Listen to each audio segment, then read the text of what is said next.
Alors, avec le Rambam, on continue l'étude du jour. Alors, on commence par Sefer HaMizvot, le commandement 20 Av 5785, commandement positif numéro 43. Il s'agit du commandement qui nous a été enjoint d'offrir un sacrifice supplémentaire en plus de l'offrande quotidienne, pendant chaque de 7 jours de Pessah. C'est l'offrande supplémentaire de la fête de Pessah, ainsi qu'il est dit qu'il en soit glorifié. 7 jours durant, vous offrirez des sacrifices à l'Éternel. Commandement positif numéro 44, il s'agit de l'offrande de l'Omer. C'est le commandement qui nous a été ordonné d'apporter une offrande d'orge le 16 Nissan accompagnée d'un agneau âgé au plus d'une année comme holocauste, ainsi qu'il a dit, qu'il en soit glorifié. Et vous apporterez un Omer des prémices de votre moisson au pontife. C'est cette offrande qui est nommée oblation des prémices. C'est dans le verset suivant que l'on trouve une allusion. Si tu offres au Seigneur l'oblation des prémices, c'est un épi torréfié au feu, réduit en gruau pur. Dans la Meklita, il est dit, chaque fois que l'on trouve le mot « si » dans la Torah, il s'agit de quelque chose de facultatif, sauf dans 3 cas où il s'est utilisé en relation avec une oblation, une obligation. L'un de ces 3 cas est, et si tu apportes l'oblation des prémices, la Meklita ajoute, c'est obligatoire. Tu dis que ça l'est, mais d'où sait-on que ce n'est pas facultatif? Du texte scripturaire suivant. Si tu offres au Seigneur l'oblation des prémices, montrant ainsi qu'il s'agit d'une obligation et non d'un acte facultatif. Les dispositions relatives à ce commandement ont été expliquées entièrement dans le chapitre 10 du traité Ménarot. Commandement positif numéro 45, il s'agit du commandement qui nous a été enjoint d'offrir un sacrifice supplémentaire le 50e jour après l'offrande de l'Omer, du 16 Nissan. C'est l'offrande supplémentaire de la fête de Shavuot, comme il est dit dans le livre des Nombres. Au jour des prémices, quand vous présenterez à l'Éternel l'offrande nouvelle, à la fin de vos semaines. Il y aura pour vous convocation sainte. Vous ne ferez aucune œuvre servile.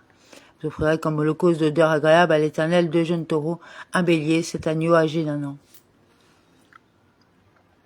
Commandement positif numéro 46, il s'agit d'un commandement qui nous a été ordonné d'apporter 2 pains levés au temple, ainsi que les sacrifices offerts en raison de l'offrande de pain, lors du jour fixé comme clôture, Shavuot, et d'offrir les sacrifices comme cela est expliqué dans le Lévitique. Les prêtres consomment les 2 pains après les avoir balancés, accompagnés des 2 agneaux des offrandes de paix. Ce commandement se trouve édicté dans le verset de vos habitations, vous apporterez 2 pains destinés au balancement, qui seront faits de 2 dixièmes de farine fine et cuite, pâte levée, ce ne sont que des prémices pour l'Éternel.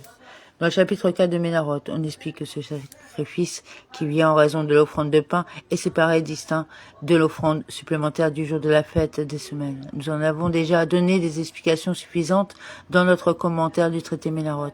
Toutes les dispositions relatives à ce commandement sont expliquées dans les chapitres 4, 5, 8 et 11 du traité Ménarot. Commandement positif numéro 47, il s'agit du commandement qui nous a été enjoint d'offrir une offrande supplémentaire le premier jour du mois de Tishri. C'est l'offrande supplémentaire de Rosh Hashanah. Ce commandement se trouve énoncé dans le verset, qu'il en soit glorifié au 7e mois, le premier jour du mois. Vous offrirez en holocauste comme odeur agréable à l'Éternel. Commandement positif numéro 48. Il s'agit du commandement qui nous a été enjoint d'offrir une offrande supplémentaire le 10 Tishri. C'est tiré du verset qu'il en soit glorifié. Et au 10e jour de ce 7e mois, vous offrirez en holocauste à l'Éternel comme odeur délectable.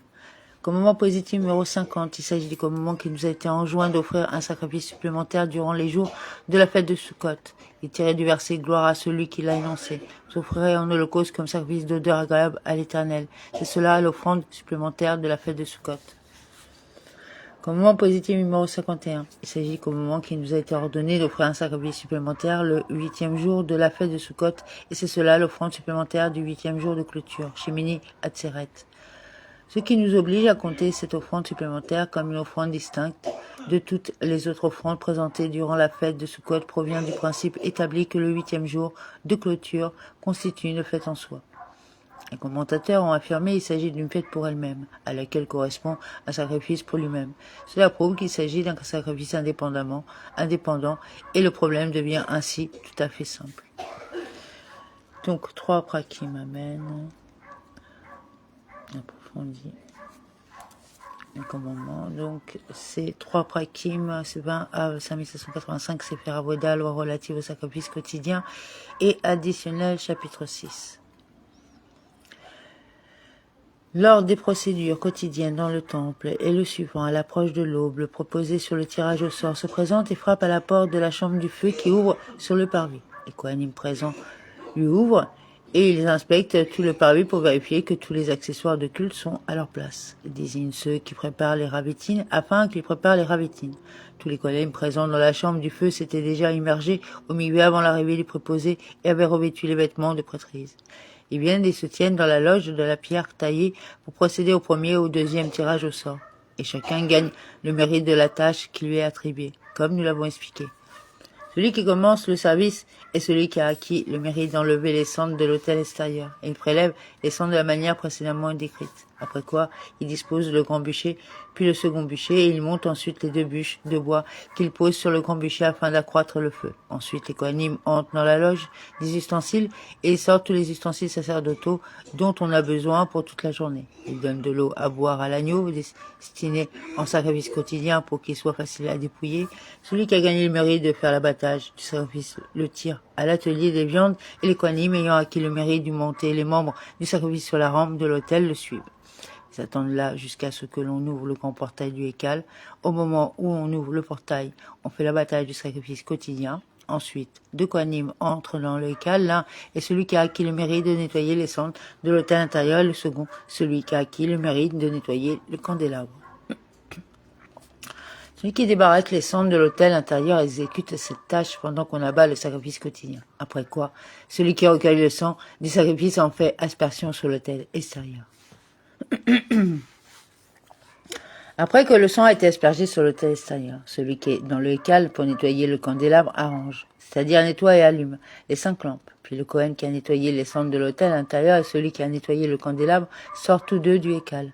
Ceux qui sont dans l'atelier des viandes dépouillent l'animal et le dépaissent. Puis, chacun des Kohanim ayant gagné le mérite de monter l'un des membres du sacrifice monte le membre qu'il a gagné. Les membres sont placés sur la moitié inférieure de la rampe, à l'ouest.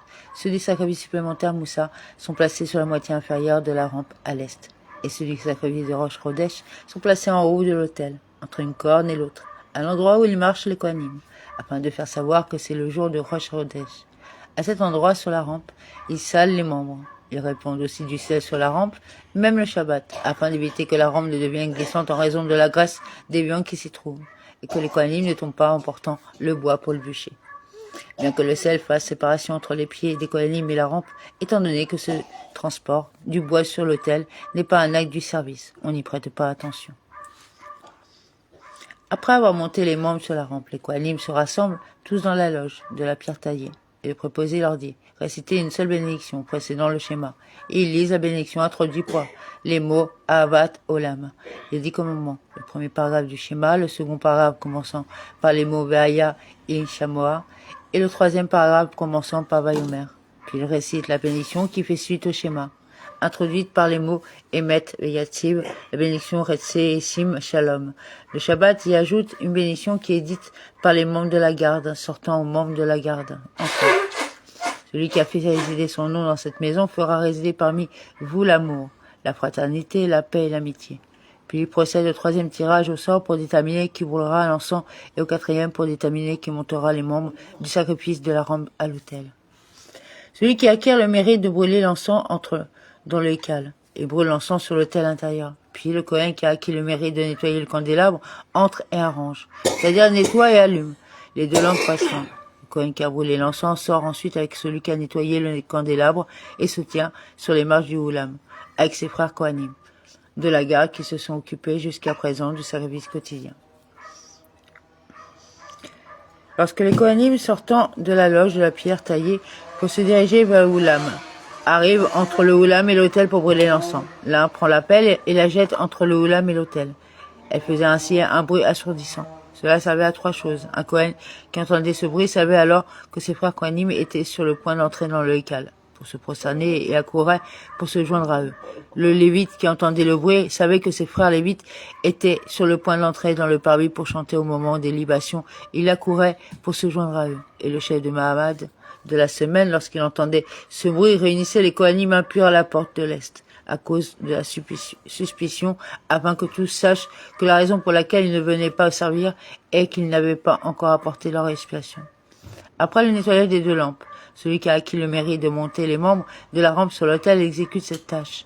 Puis une fois que les membres ont été montés sur l'autel, les Kohanim qui se tiennent sur les marches du Olam commencent à réciter la bénédiction des Kohanim en une seule bénédiction et en mentionnant le nom explicite de Dieu, c'est-à-dire le nom divin de 4 lettres, prononcé tel qu'il est écrit, comme nous l'avons expliqué à l'endroit voulu. Ensuite, les Kohanim montent sur l'autel l'oblation de fine fleur de farine qui fait partie des libations accompagnant les sacrifices. Et après la fine fleur de farine, le grand prêtre brûle les havétines. Après les havétines, on monte le vin pour les libations. Au moment des libations, les Lévites entonnent un chant et les musiciens jouent des instruments de musique qui sont dans le temple, à savoir luth, flûte, harpe, trompette et cymbales, et ils sonnent 9 sonneries de trompette entre les différentes sections du chant.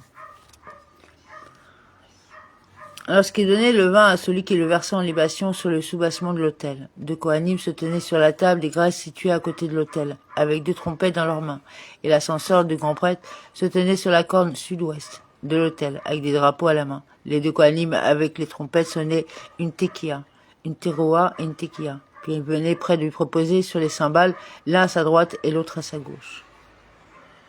Le Kohen qui versait les libations se penchait pour verser le vin en libation. Et à ce moment-là même, l'assesseur agitait les drapeaux pour faire signe aux Lévites de commencer le chant. L'un, le proposé au chant, frappait des cymbales. Les Kohanim qui se tenaient à ses côtés sonnaient des trompettes et les Lévites se mettaient à chanter.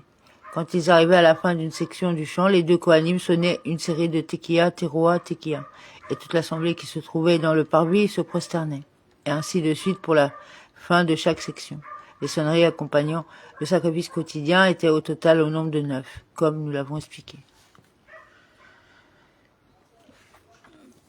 Les Lévites ne chantaient qu'au moment de l'offrande des holocaustes communautaires et des sacrifices de paix communautaires prescrits par la Torah. En revanche, les holocaustes que la communauté apporte en offrande volontaire avec de l'argent qui reste du prélèvement de la chambre du trésor du temple, bien qu'ils proviennent des fonds communautaires, ne sont pas accompagnés d'un chant.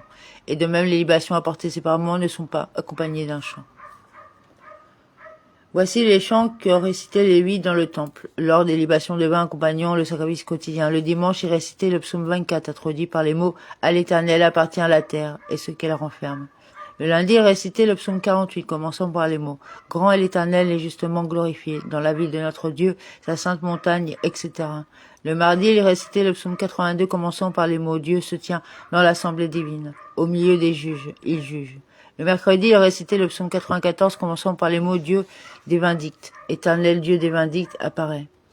Le jeudi, il récitait le psaume 81, commençant par les mots « Célébrez Dieu, notre force, acclamez Dieu de Jacob ». Le vendredi, il récitait le psaume 93, commençant par les mots « L'Éternel règne, il est revêtu de majesté, l'Éternel se revête, est sainte de puissance, etc. » Le Shabbat, il récitait le psaume 92, commençant par les mots « Cantique pour le jour du Shabbat ». Lors des offrandes supplémentaires, Moussaf, du Shabbat, il récitait le cantique des Azinu, avant-dernière section de la Torah qu'il partageait en 6 sections, commençant par les lettres suivantes. Ezaïn, Yud, Vav, Lamed, Kaf, tel qu'il est lu par 6 personnes lors de la lecture communautaire de la Torah le Shabbat à la synagogue.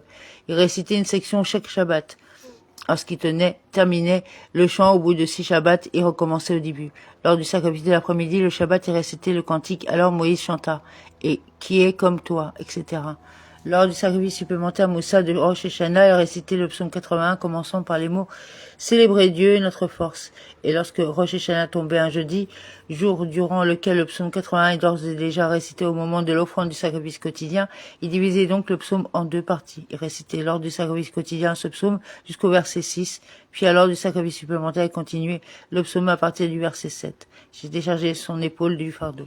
Lors du sacrifice de l'après-midi de Rosh Hashanah, il récitait le psaume 29, qui comprend le verset « La voix de l'Éternel fit trembler le désert », etc. Lors de Rosh Chodesh tombe un Shabbat, le chant de Rosh Chodesh repousse le chant du Shabbat afin de faire savoir que c'est aujourd'hui Rosh Chodesh. Le Shabbat, on brûle sur l'autel les 2 cuillerées de Liban qui accompagnent les pains de proposition avec, c'est-à-dire après le sacrifice supplémentaire Moussa, avant les libations de vin qui accompagnent ce sacrifice supplémentaire. L'après-midi, on suivait la même procédure quotidienne que le matin, à l'exception de l'enlèvement des cendres de l'autel extérieur, de la disposition des bûchers et des tirages au sort qui n'avaient lieu quotidiennement que le matin, comme nous l'avons expliqué précédemment. Sefer Avoda, loi relative au sacrifice quotidien et additionnel, chapitre 7. Les jours de Rosh Chodesh, on offre le sacrifice supplémentaire Moussa de Rosh Chodesh après le sacrifice quotidien du matin. Combien de sacrifices offre-t-on pour le sacrifice supplémentaire Moussa de Rosh Chodesh?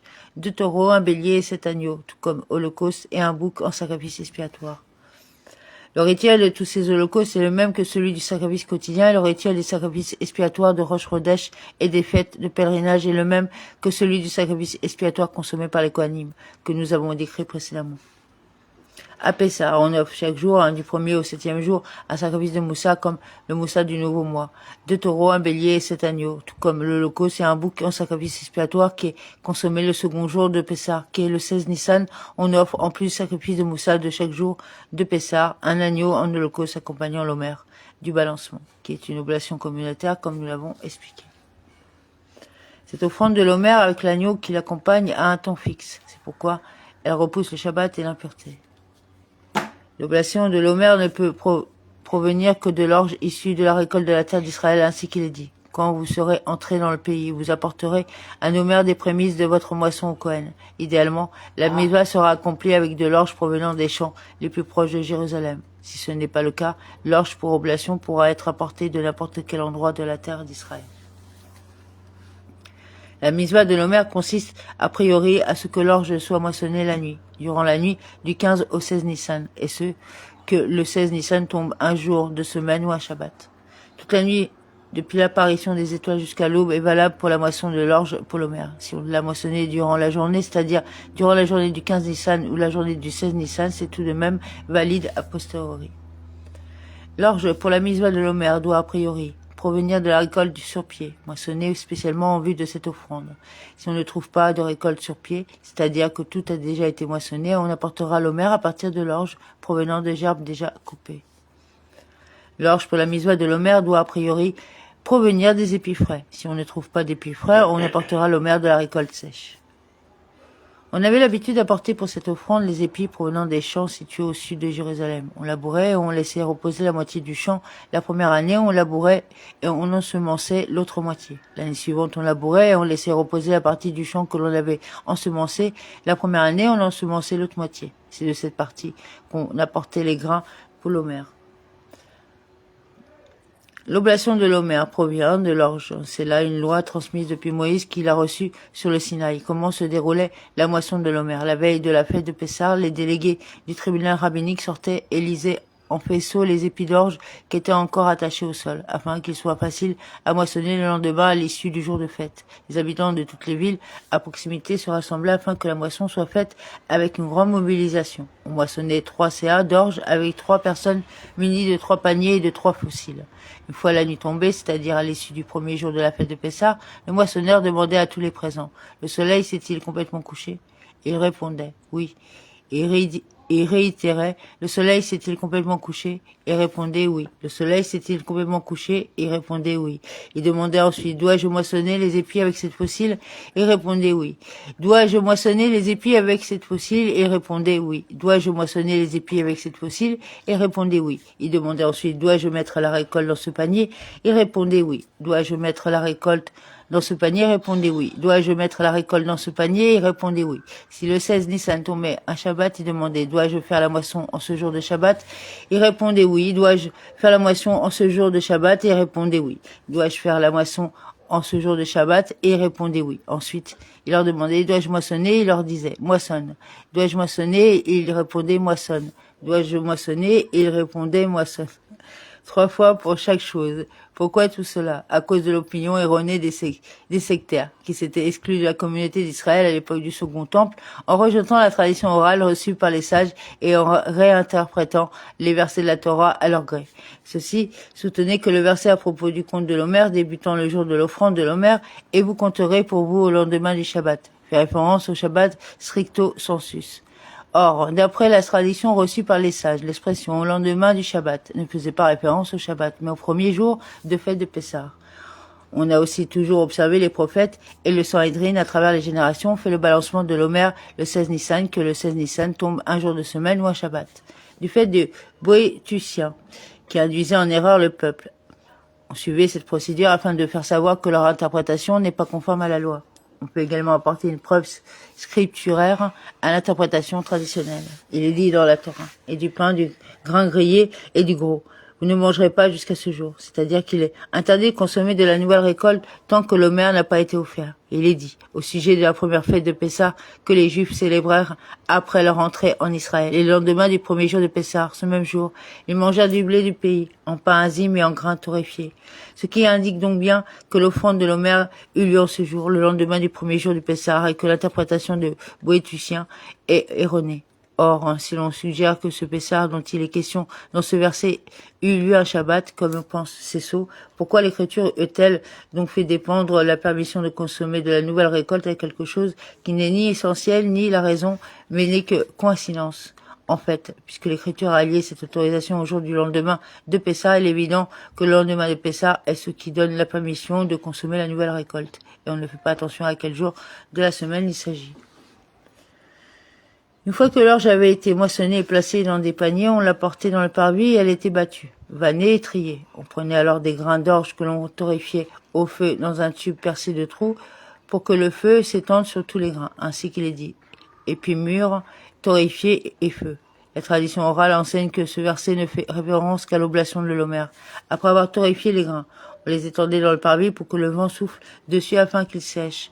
On plaçait ensuite les grains dans un moulin à fèves pour les moudre grossièrement.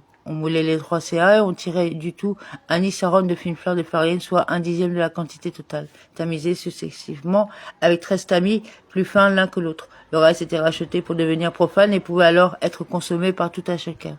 Ce reste était soumis à la chala et exemple des dîmes, comme nous l'avons expliqué. On prend ce isaron de fine fleur de farine d'orge, on le mélange avec un log d'huile le jour du 16 Nissan et on met dessus une poignée de liban, comme pour les autres oblations. On le balance à l'aide du parvis, en étendant et en ramenant vers soi les bras, puis en les levant et en les baissant, et on l'approche de l'arête du coin sud-ouest de l'autel comme les autres oblations. Puis on en prend une poignée, on brûle cette poignée sur l'autel avec le liban, le reste de l'oblation étant consommé par les kohanim, comme les restes de toutes les oblations qui sont consommées par les kohanim. À quel moment prélève-t-on une poignée de l'omer? Après avoir offert l'offrande supplémentaire moussa du second jour de Pessah. L'agneau apporté en holocauste pour accompagner l'offrande de l'omer est offert avant le sacrifice quotidien de l'après-midi. Il est interdit de moissonner en terre d'Israël l'une des 5 espèces de céréales avant la moisson de l'orge destinée à l'offrande de l'omer, ainsi qu'il est dit. Vous apporterez l'omer des prémices de vos moissons. Il faut que la moisson de l'orge pour l'offrande de l'omer soit le début de toutes les moissons. Dans quel cas cela s'applique-t-il? Dans le cas d'une moisson dont il serait possible d'apporter l'omer. En revanche, les champs irrigués dans des vallées peuvent être moissonnés avant l'offrande de l'omer, puisqu'il n'est pas possible d'apporter cette offrande de leur récolte, mais on ne mettra pas le grain en tas en vue de l'abattre. Les céréales qui ont pris racine avant l'offrande de l'omer sont rendues permises à la moisson et à la consommation par l'offrande de l'omer. Mais celles qui n'ont pas pris racine avant l'offrande de l'omer sont interdites à la moisson comme à la consommation jusqu'à l'offrande de l'omer de l'année prochaine. Les épis de céréales qui ne sont pas parvenus à la fin du dernier tiers de leur maturité peuvent être récoltés en vue d'être donnés comme nourriture aux animaux. De même, on peut moissonner des épis de céréales qui poussent à côté de jeunes arbres afin que les jeunes arbres ne soient pas abîmés par les épis non moissonnés. De même, on peut moissonner des épis de céréales en vue de débarrasser un endroit pour une cérémonie de deuil ou pour aménager des places supplémentaires lorsqu'il n'y a plus de place dans la maison d'études. En effet, il est dit, vous apporterez à un omer des prémices de votre moisson. Ce verset indique que la moisson de l'omer doit être les prémices de votre moisson et donc de toute autre moisson personnelle est interdite, mais non la moisson liée à l'misva. Bien que dans les cas submentionnés, il soit permis de moissonner les épis, on n'en fera pas de grandes gerbes à la façon des moissonneurs, mais on les laissera en petites bottes. Nous avons déjà expliqué que l'on n'apporte ni oblation seule, ni oblation de libation, ni prémices bikurim provenant de la nouvelle récolte avant l'offrande de l'omer. Et si l'on a apporté de telles offrandes provenant de la nouvelle récolte avant l'omer, elles sont invalides. On ne doit pas non plus apporter oblations et prémices provenant de la nouvelle récolte avant que l'offrande des 2 pains n'ait été apportée lors de la fête de Shavuot. Toutefois, si on a apporté de telles offrandes provenant de la nouvelle récolte avant les 2 pains, elles sont valides. Quiconque apporte pour la première fois une oblation provenant de la nouvelle récolte récite la bénédiction de Shehi Yanou qui nous a donné vie, nous a maintenus et nous a fait parvenir à ce moment. Si du blé ou de l'orge ont été semés après l'offrande de l'homère d'une année et moissonnés après l'offrande de l'homère de l'année suivante, il y a doute quant à savoir si des oblations provenant de ce blé peuvent, a priori, être apportées avec l'offrande des 2 pains de Shavuot. En effet, pour que le blé puisse être apporté en oblation au temple, il est impératif qu'il ait vu passer à la fois l'offrande de l'homère et celle des 2 pains de Shavuot. Une question se pose dans le présent cas, lorsque le blé a vu passer ces 2 offrandes dans le désordre. Peut-être le blé est-il permis dès lors qu'il en a tout état de cause, vu passer les 2, l'offrande des 2 pains de l'an passé et la moisson de l'homère de cette année. Ou peut-être exige-t-on que le blé ait pu passer les 2 offrandes dans l'ordre, et par conséquent ne doit-on pas apporter l'oblation provenant de ce blé tant que les 2 pains de Shavuot n'ont pas été apportés après l'offrande de l'homère de la même année. De même, concernant du blé qui se trouve dans le sol et dont les feuilles s'étaient formées ou avaient commencé à se former au moment où les 2 pains Shavuot ont été apportés, il y a doute quant à savoir si le bourgeonnement ou la formation des feuilles est considéré comme l'enracinement, de sorte qu'il est permis d'utiliser ce blé pour apporter des oblations, ou si cela n'est pas considéré comme l'enracinement. C'est pourquoi on n'apportera pas une oblation faite de cette récolte. Et si on a apporté une telle oblation, elle est agréée a posteriori. Celui qui a moissonné des céréales de la nouvelle récolte avant la moisson de l'homère n'est pas passible de flagellation, et les céréales moissonnées sont valables pour les oblations. C'est un commandement positif de la Torah de compter 7 semaines entières depuis le jour où l'homère est apporté, à savoir les 16 Nissan, ainsi qu'il est dit. Vous compterez pour vous à partir du lendemain du Shabbat depuis le jour où vous apporterez l'homère du balancement 7 semaines. Il est prescrit de faire le décompte des jours ensemble avec les semaines, ainsi qu'il est dit. Vous compterez 50 jours. Il faut procéder au compte au début du nouveau jour, c'est-à-dire la veille au soir. C'est donc durant la nuit qu'on compte, en commençant à partir de la nuit du 15 au 16 Nissan.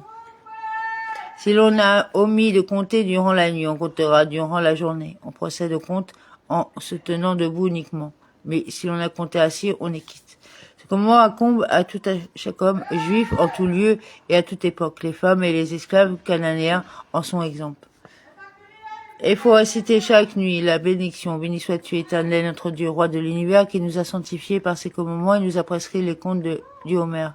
On récite la bénédiction avant de compter, qui a compté sans réciter la bénédiction et qui, de son devoir, elle ne peut pas réciter après coup la bénédiction.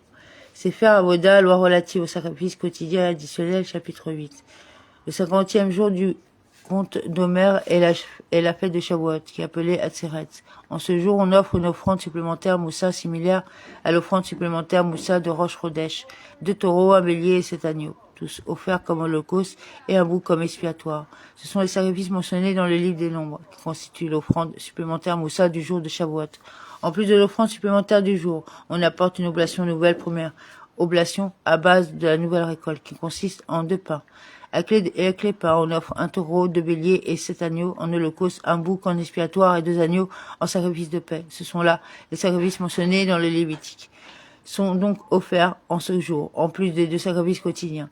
3 taureaux, 3 béliers et 14 agneaux, soit au total 20 animaux en holocauste. Et de plus, les 2 boucs expiatoires consommés et les 2 agneaux en sacrifice de paix qui sont consommés. Les 2 pains de Shavuot ne proviennent que de blé de la terre, proviennent que de blé de la terre d'Israël, de la nouvelle récolte, ainsi qu'il est dit. Si vos lieux de résidence, vous apporterez 2 pains destinés au balancement, etc. Si on ne trouve pas de blé la nouvelle récolte, on apportera du blé du grenier, c'est-à-dire de l'ancienne récolte.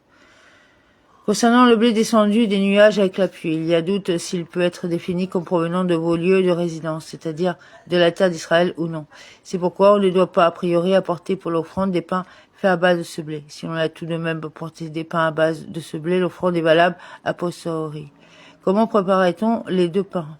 On apportait 3 CA de blé de la nouvelle récolte, on frottait le blé à la main et on le foulait au pied. Comme toutes les oblations, on le moulait pour en faire de la fine fleur de farine que l'on tamisait avec 12 tamis dont les trous étaient successivement plus petits de manière à obtenir une quantité de 2 issaron.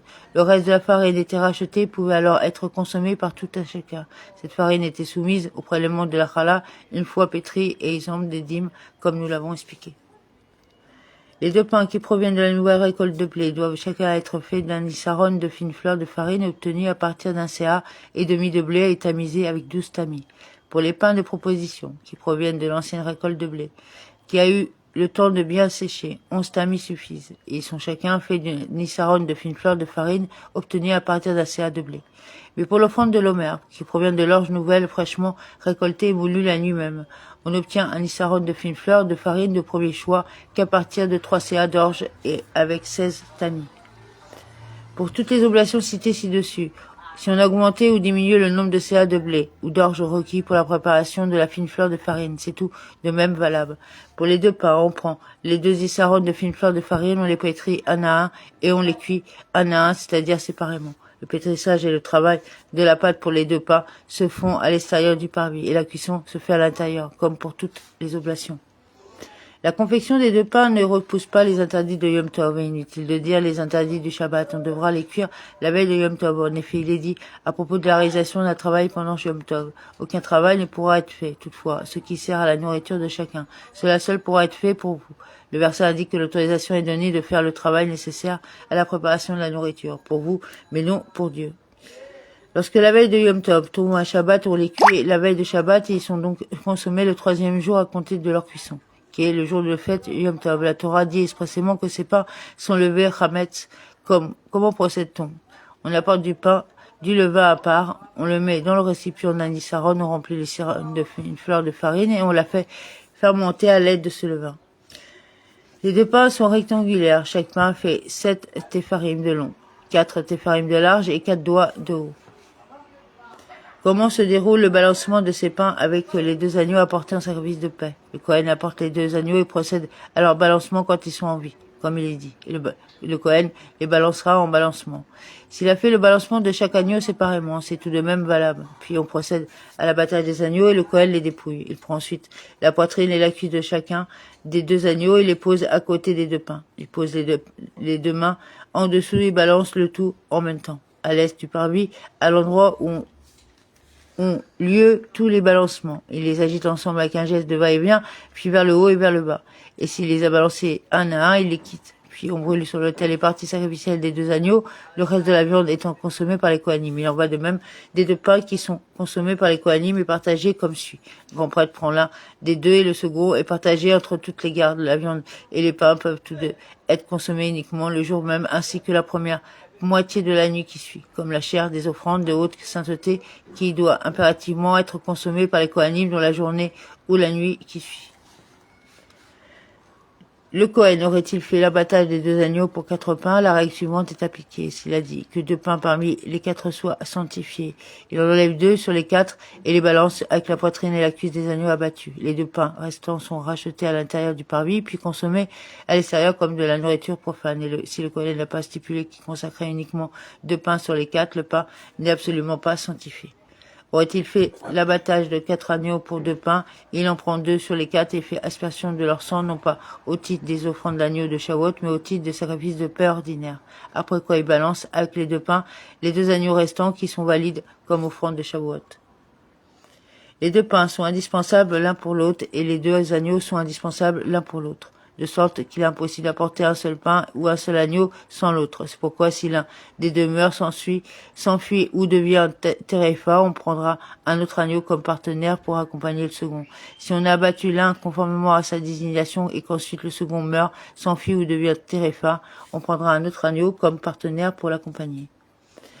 Les 2 pains sont indispensables pour l'offrande des 2 agneaux, mais les 2 agneaux ne sont pas indispensables pour l'offrande des pains. Toutefois, si les pains ont déjà été balancés avec les agneaux, ils sont indispensables l'un pour l'autre. Et par conséquent, si les pains sont perdus après le balancement, les agneaux seront détruits et brûlés. Et si les agneaux sont perdus après le balancement, les pains seront détruits.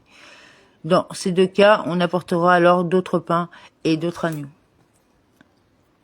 Comment procède-t-on pour les 2 pains quand ils sont apportés seuls sans les agneaux? On procédera à leur balancement, mais ils ne pourront pas être consommés, c'est pourquoi on devra attendre qu'ils changent d'apparence et seront amenés à l'endroit où les offrandes avalies sont brûlées. Voici pourquoi ils ne peuvent pas être consommés. C'est là un décret des sages de crainte que l'on trouve des agneaux l'année suivante et qu'on apporte tout de même à nouveau les pains sans les agneaux. Le taureau, les 2 béliers, les 7 agneaux et le bouc qui sont apportés ce jour de Shavuot avec l'offrande de pain ne sont pas indispensables pour l'offrande de pain. Et l'offrande de pain n'est pas non plus indispensable pour ces sacrifices.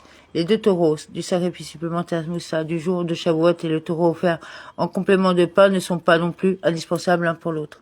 Le bélier du sacrifice supplémentaire Moussa du jour de Shavuot et les 2 béliers offerts en complément de pain ne sont pas indispensables les uns pour l'autre et réciproquement.